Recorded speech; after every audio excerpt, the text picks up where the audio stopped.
Hi guys, this is Katie from smartypanties.com, and this is my first real vlog, so yay! So as you know, I'm turning Smarty Panties into a destination for stylish yet natural moms, and my first post is going to be about what to do when you find out you're pregnant. I'm not sure about the rest of you, but it's super exciting for about 5 seconds, and then the panic starts to set in. All of a sudden you are like, oh my gosh, there's a million things I have to do. What do I need to know? What can I eat? What can't I eat? What do I need to be eating? What prenatal vitamins should I be on? There are just like 1,001 things. And I don't know about you, but I did not realize that you don't actually see your doctor once you take your pregnancy test until 7 weeks. So you basically can find out that you are pregnant at 4 weeks, and then you have to wait for 3 weeks to see your doctor. And I was totally freaking out because this is my first pregnancy, I had no idea what I was doing, and I had about a bazillion questions. So this post is kind of just to help you navigate the waters of those first few weeks when you're trying to figure out what on earth you want to do. So my first tip is to make sure you're on a prenatal vitamin. Now, I wasn't on one when we found out that I was pregnant, so all I did was call my doctor. She prescribed one over the phone to the pharmacy. I went and picked it up later. You might want to remind them to make sure to get one that is on your insurance, because some insurance will cover certain prenatal vitamins, which is good because they can be kind of expensive, up to about $1 a pill in some cases. However, do of course what your doctor thinks is best. And once you have that set, you want to remember the number one rule of being pregnant, which is say see you later to cocktails. This is, one of those things that, some doctors say you can have a sip here and there. To be safe, for me, just going to totally abstain. Now, if you're like me, I also was kind of a little bit nervous. I was wondering, the night that the baby was conceived, I might have had a glass of wine or two. And I talked to 2 different doctors about this, and they both told me it was totally fine. I do not remember the exact details of when the baby attaches and all that stuff, but they seem to not be worried at all.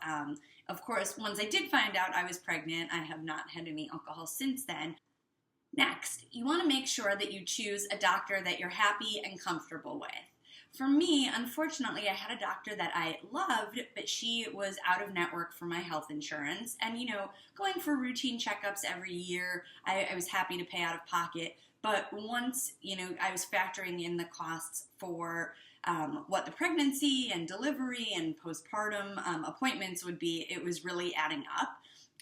Now, my health insurance that I have does allow for out-of-network coverage, which I thought, great, it'll cover 80%, I'll just be responsible for the 20%, and I was okay with that because I thought, I love this doctor, I'm comfortable, this isn't, the time I wanted to go running around the city looking for someone new.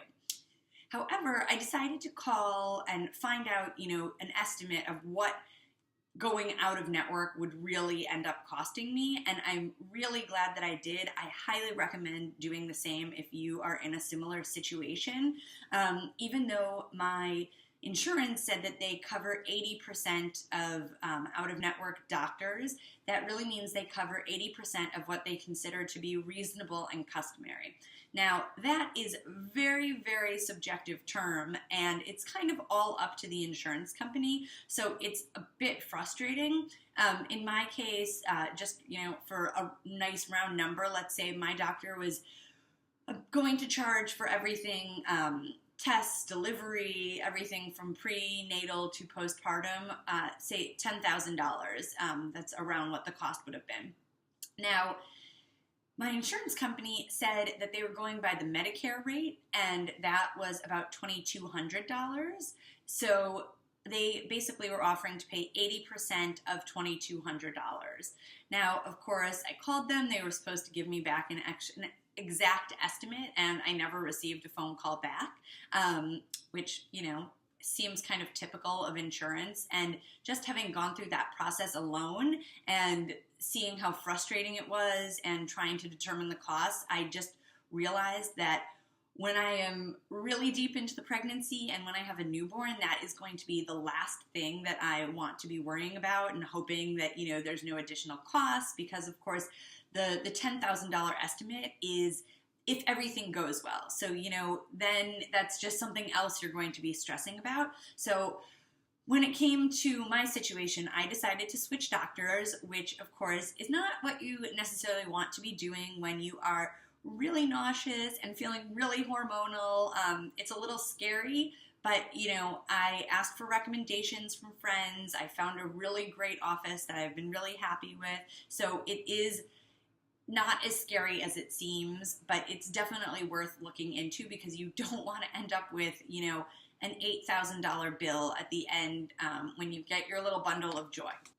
The next thing I was really uncertain about was what I could eat and what I could not eat during pregnancy. I found that pretty much before every meal and every snack I was having to Google it, because I just felt so unsure. There are a ton of foods out there that you really would not, think that I can't eat that during pregnancy. Bean sprouts, radishes. I had read on one website that I couldn't have herbal tea. And so, that really became a point of stress for me. Almost every time I went to eat, I was like, concerned about what I was going to, be sharing with the baby. And I found a great list on the Mayo Clinic's website. I felt like that was someone I could trust, and actually it turns out that my doctor uses that list as well. There are, of course, the big things: no raw meats, no seafood that's high in mercury, no unpasteurized dairy or juices, which was a big thing for me because I loved starting my day out with green smoothies, and that is unpasteurized, so something that I am going to be avoiding. But I definitely recommend, either speaking to your doctor about this, finding and compiling a list that you can kind of keep and, familiarize yourself with, so that every time you have to go eat something, you're not, finding yourself like back on Google and looking for things. The next thing to keep in mind is maintaining a healthy lifestyle. So as soon as you find out you're pregnant, you almost just want to kick your feet up and relax and stop going to the gym. Or maybe that's just me. But what I found was, after reading a bunch of articles, is that especially very early in your pregnancy, keeping up your regular exercise routine, as long as it's not something, very strenuous or something that your body isn't going to be used to, that's very good for you and for the baby. My doctor said that during the first trimester, I could probably keep up running and doing what I had been doing before. But again, they said to do what feels right to you. And when you're working out, the advice that I was given was to make sure that I could still talk while I was running. So, you don't want to be just completely winded or doing anything that's super strenuous. And again, you'll want to discuss this with your physician and, really think about what you are comfortable with. But definitely keep working out.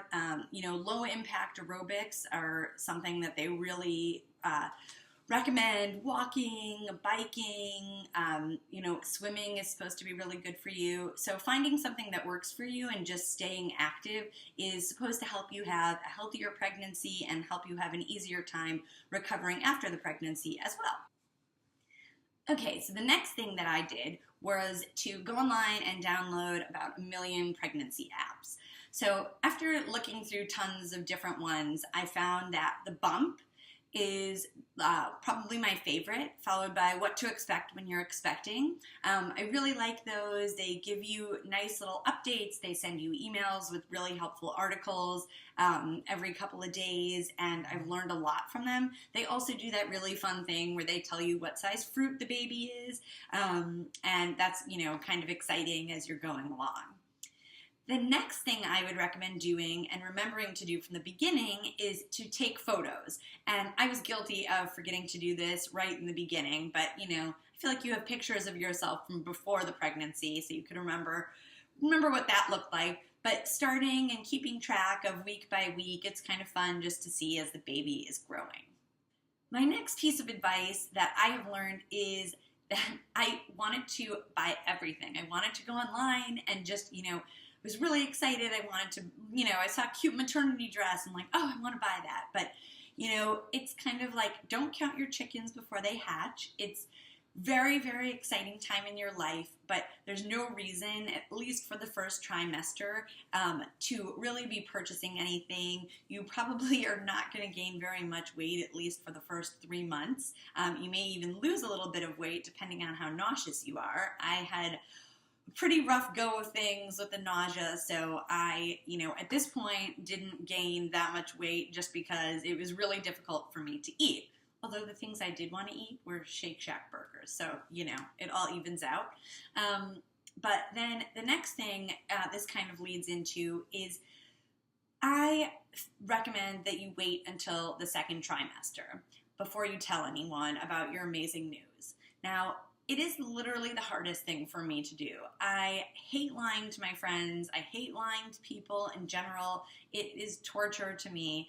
I hate telling people I'm on antibiotics. I don't feel well. I'm just getting over being sick, especially because I am a huge party animal. And as soon as people see me without a glass of wine in my hand at a bar, everyone is assuming, of course, that, I am pregnant. So it is kind of uncomfortable, but there are just so many things that are stressful that go along with the first trimester. There are genetic tests, and then there are blood tests for your baby, and there are just tons of things that you really don't need everyone out there kind of wondering what's going on, and it helps take the pressure off a little bit. But, we told really close family, and I did tell a couple of friends where there were instances where, they needed to know something. Someone I had to give a deposit to go away for a weekend for her birthday, and of course, didn't want to lie and say, yeah, I'll be there, and of course know that I couldn't. So definitely, though, it's a personal choice also, but it is something that I always thought I wouldn't do, and I'm happy that I did, because it just kind of kept some of the outside pressure off when there was enough pressure, waiting for results and that kind of stuff. The next thing I did was check in with human resources at my office. Now, if you're working, it's definitely a good idea to find out what your maternity leave policy is, and it depends what kind of office you have, what your relationship is with human resources, if you want to wait until the second trimester to even bring this up. But for me, I was just really curious. They had just enacted a new policy. I was kind of curious what that was going to be, and it just kind of helps me plan my vacation time for the rest of the year going forward before the baby comes. So that really helped me just in, future planning and figuring out, if there are days where I feel super nauseous, if I need to really conserve my sick days, or if I have a couple extra that I can stay home and relax when I need to. So my last bit of advice is to really enjoy the moment and try and make yourself relax. Now, I know that's easier said than done. Trust me, for the first 3 weeks after I found out I was pregnant, I took a test every week to make sure that it was still really there. It totally freaked me out that the only thing, really that was confirming the pregnancy was me peeing on a stick. So I just kept doing it to make myself feel like it was real before we finally got to go to the doctor and hear the heartbeat. Now, it is really hard not to worry about every little thing. So my trick has been to let myself worry about one thing at a time. If I let myself, I could go crazy and think about what I'm going to do for the next 10 months. And trust me, I definitely have gone down that road of, where are we going to build the baby wall, and where's the crib going to go, and where are we going to store the stroller?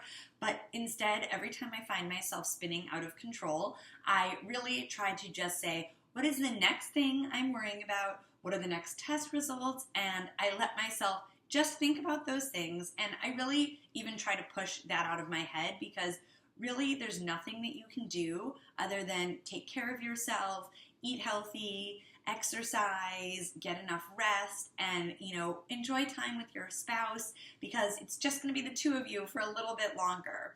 But enjoy yourself, have fun, and be happy, because chances are everything is going to be fine. At least that is what I keep telling myself. Until next time, thanks guys.